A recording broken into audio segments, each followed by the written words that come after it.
In this problem, it tells you that the endpoints of the diameter of a circle are 3, 6 and negative 7, 2.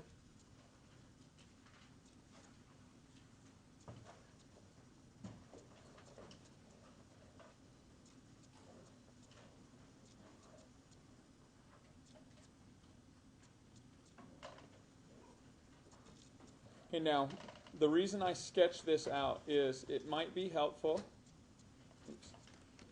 if you kind of take a look at what this should be.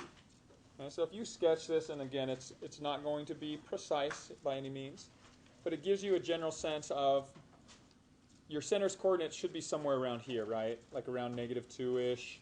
The y-coordinate should be around maybe 4 or so. Okay, so you can kind of get a general sense of where that's going to be, and we can find it as we work through. Okay, in order to write the equation of this circle, we need to know the center and the radius. Okay, so a couple ways to find these. First thing, let's find the center. If I want to locate the center is located where?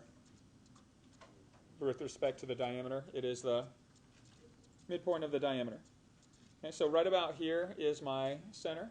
So if I just use the midpoint formula for a set of coordinates, the midpoint is located at the average of the x's and the average of the y's. Okay, I can solve for my coordinates of the center. So if I just take my x's, so negative 7 plus 3 over 2, and take the average of my y's, 2 plus 6 over 2, I'm able to find my midpoint coordinates, negative 4 halves and 8 halves, which reduce all the way down to negative 2 and 4. So is that consistent with my sketch? And that's even what I sort of predicted based on that. So you're able to find your coordinates. Now, once you have this, you can answer 2/3 of this question, or the way I've set the question up. Because once you know the center's coordinates, you can plug in this portion, x minus a negative 2, quantity squared, plus y minus a 4, quantity squared. And we know that has to equal r squared. We haven't found r squared yet, but we found the general form of our equation. Okay, so the next thing that we need to do is find the radius. Okay, there's actually 3 different ways to find this value. Okay, what's one way that we could find the radius from the information that we now have? Fitson.